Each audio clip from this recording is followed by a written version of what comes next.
शुक्रगुजार हूँ पाक परवरदिगार का कि आज अल्लाह ताला ने आप लोगों के बीच में चंद लम्हे यहाँ पर हुसैन डे वो यादें ताज़ा करने के लिए एक माहौल जो यहाँ पर बना हुआ है, इस माहौल में चंद लम्हे गुजारने के लिए हमें भी मौका मिला।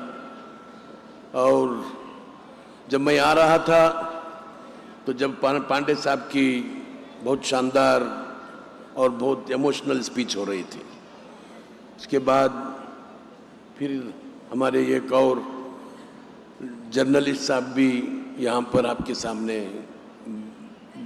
खिताब कर रहे थे और मेरे छोटे भाई रिजवान अरशद ने भी अपने अंदाज में कुछ बातें आपके सामने रखी हैं। मैं बस चंद आपका वक्त लेना चाहता हूं, सिर्फ चंद लम्हे। अभी जो हमारे हाल में हमारे अंदर जो हालात गुजरे हुए हैं, हिंदुस्तान की बात नहीं कर रहा हूं, जो मामला हमारे सामने आया था यूएस और ईरान के बारे में, मैं समझता हूं कि बहुत सारे लोग, आप मॉर्गन फ्रीमैन एक फिल्म एक्टर है और फिल्म प्रोड्यूसर भी है, उसने उसकी एक स्पीच आप लोगों ने सुना होगा। उसने कहा था, उसने बताया कि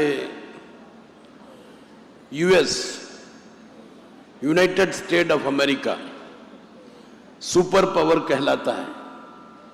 उसने ये बताया था कि यूएस ईरान से क्यों डरता है, मौजू उसका ये था, यूएस ईरान से क्यों डरता है।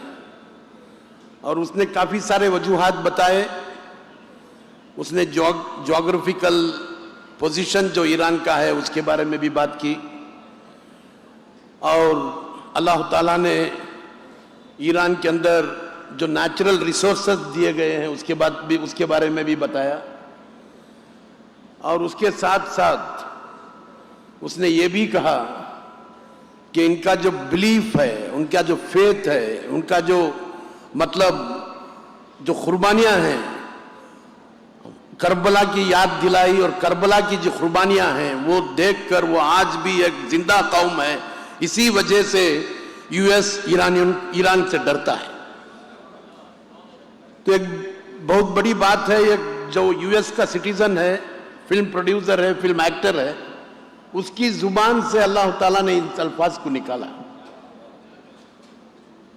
तो आप लोगों के अंदर मैं समझता हूं कि अभी कभी कभी दुख भी होता है कि हम तकरीबन 56 कंट्रीज ऐसे हैं हिंदुस्तान वर्ल्ड के अंदर जो इस्लामिक कंट्रीज कहा जाते हैं।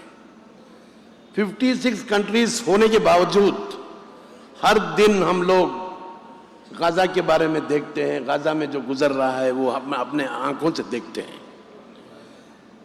मुझे लगता है कि गाजा जो है आज का करबला है।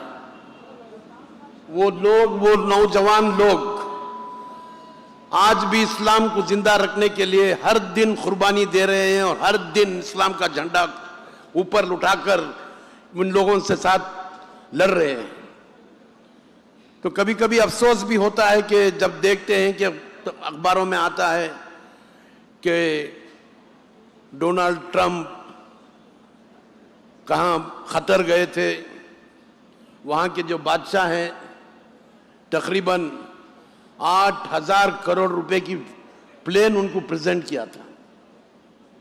ये देख के बड़ा अफसोस होता है, एक तरफ एक 8,000 करोड़ रुपए की प्लेन प्रेजेंट किया जाता है, एक बाजू में ही उनका मतलब गाजा की हालत उनके सामने है। तो नहीं मालूम अल्लाह ताला उन लोगों को कब उन लोगों को हिदायत देगा। और उन लोगों को ऐसी हिदायत होनी चाहिए कि अगर सब मिलकर एक दिन जमा होकर अगर बात मीटिंग भी कर लें, मैं समझता हूं कि इजराइल और गाजा का मामला खड़ जाएगा, रुक जाएगा, सिर्फ एक मीटिंग करने से रुक जाएगा। इतनी ताकत आप लोगों के अंदर है, इतनी ताकत अल्लाह ताला ने आप लोगों को दी है। बस अफसोस की बात है और दुआ गो हूँ अल्लाह ताला से इन लोगों को हिदायत दे। बस आज यहाँ पर हर साल की तरह इस साल भी आगा सुल्तान साहब ने मुझे यहाँ पर बुलाकर आप लोगों से मिलने के लिए एक मौका अता किया। मैं आप लोगों का और आगा सुल्तान का मशकूर हूँ। अल्हम्दुलिल्लाह। सुभान खुदा हाफिज़।